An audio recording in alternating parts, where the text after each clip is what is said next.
হয়, এই মুহূৰ্তত আমি ঢিঙৰ ৰৌমাৰী বিলত উপস্থিত আছোঁ আৰু আমি পৰিৱেশ দেখুৱাবলৈ বিচাৰিছোঁ আহোম গাঁও যি ৰৌমাৰী বিল, ঐতিহ্যমণ্ডিত যি ৰৌমাৰী বিল, সেই ৰৌমাৰী বিলত আজিও দেখিবলৈ পোৱা গৈছে। আজি তৃতীয় দিনাও প্ৰশাসনৰ যি উচ্ছেদ অভিযান বৰ্তমান সময়ত চলি আছে। আমি সামগ্ৰিকভাৱে পৰিৱেশ দেখুৱাইছোঁ। ইয়াতে যিহেতু 565টাকৈ বৃহৎ আকাৰৰ পুখুৰী আছে, সেই পুখুৰীসমূহৰ যি বৃহৎ পাৰ, সেই পাৰসমূহ এক্সেভেটৰৰ জৰিয়তে ভাঙি দিয়া হৈছে আৰু আমি ND24 দৰ্শকসকলক আমি সামগ্ৰিকভাৱে পৰিৱেশ দেখুৱাইছোঁ।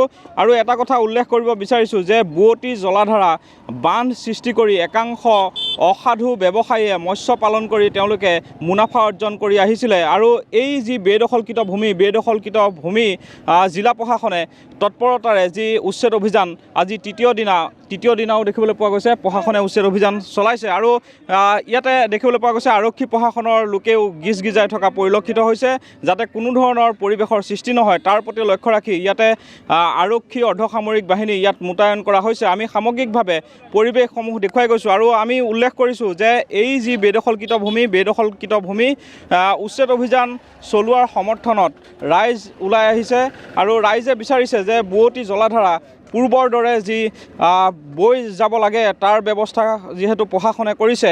আৰু আমি পৰিৱেশ ND24 দৰ্শকসকলক দেখুৱাইছোঁ যে এক্সেভেটৰৰ জৰিয়তে এই যি বুৱতী জলাধাৰা বৈ যোৱাৰ ব্যৱস্থা কৰিছে জিলা প্ৰশাসনে। আমি সামগ্ৰিকভাৱে পৰিৱেশ দেখুৱাইছোঁ। যিহেতু ৰৌমাৰী, মৈৰাধচ, অকৰাবৰী বিভিন্ন ঠাইত বেদখল হৈ আছে ভূমিসমূহ।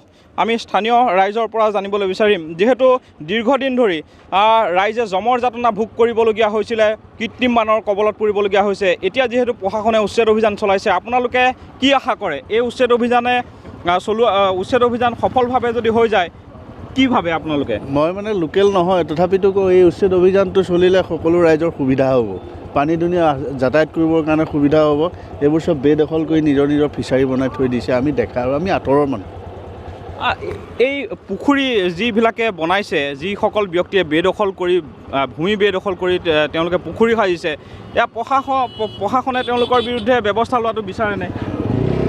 বিচাৰোঁ।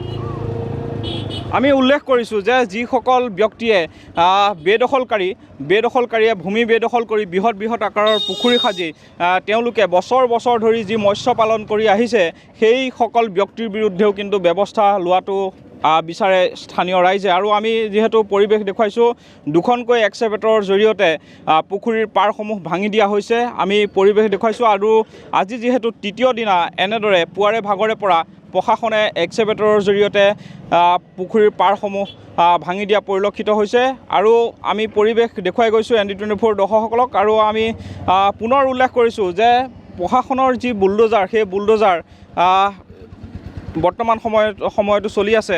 আমি যিহেতু চক্ৰ বিষয়াগৰাকী দেখা পাইছোঁ, আমি তেওঁৰ পৰা মন্তব্য ল'বলৈ বিচাৰিম। যিহেতু আজি তৃতীয় দিনাও পুৱাৰে ভাগৰে পৰা উচ্ছেদ অভিযান চলি আছে, কি ক'ব? আজি পুৱাৰে পৰা উচ্ছেদ অভিযান চলিছে, আজি কিমান ঠাইত চলিব? একচুৱেলি আমাৰ ইয়াতে পকলেন যোনকেইখন আছে, যোৱাকালি অলপ টেকনিকেল ডিফিকাল্টিজ হৈছিলে, সেইকাৰণে অলপ দেৰি কাম কৰিব পৰা নাই। আমাৰ ইয়াৰে যোনটো আহোম গাঁও ব্ৰিজৰ বাওঁফালে যোৱাকালি আমাৰ সম্পূৰ্ণ কৰাৰ প্লান আছিলে, কিন্তু যোৱাকালি হোৱা নাই। গতিকে আজি লেফ্ট ছাইডটো আমি শেষ কৰিম আজি। কিমান দিনলৈ? যিহেতু 20 ডিচেম্বৰলৈকে চলিব বুলি আপোনালোকে জনাইছিলে, এতিয়া যিহেতু সময় অধিক লগাৰ তো আজি ইয়াতে আমি শেষ কৰাৰ পিছত কাইলৈ আৰু পৰহি গেৰেকনি বিলত চলিব। গেৰেকনি বিলত কিমান বিঘা ভূমি আছে? গেৰেকনি বিলত 80 বিঘা আছে। তাত কিমান পুখুৰী আছে? তাতে 50 নাম্বাৰছ অফ পুখুৰী আছে।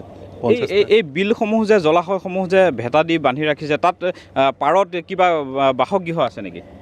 নাই, এই আমাৰ যোনটো এইটো 5দিনীয়া উচ্ছেদ অভিযান চলি আছে, তাতে কোনো ঘৰ নাই, তাত বেচিকেলি ফিচাৰীবিলাকে আছে।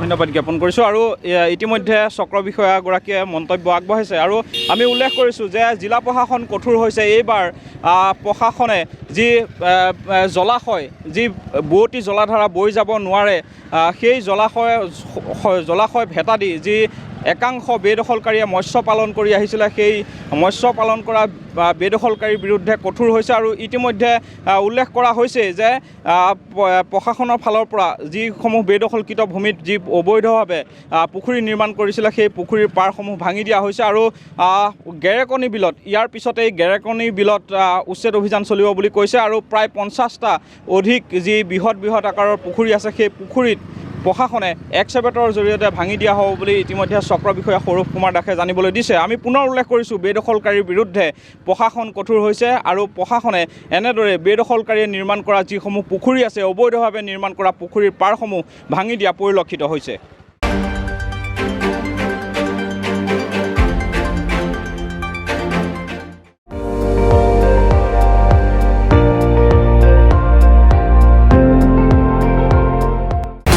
আপুনি চাই আছে ND24 সৰ্বশ্ৰেষ্ঠ নহয় সৰ্বোত্তমৰ দৌৰত।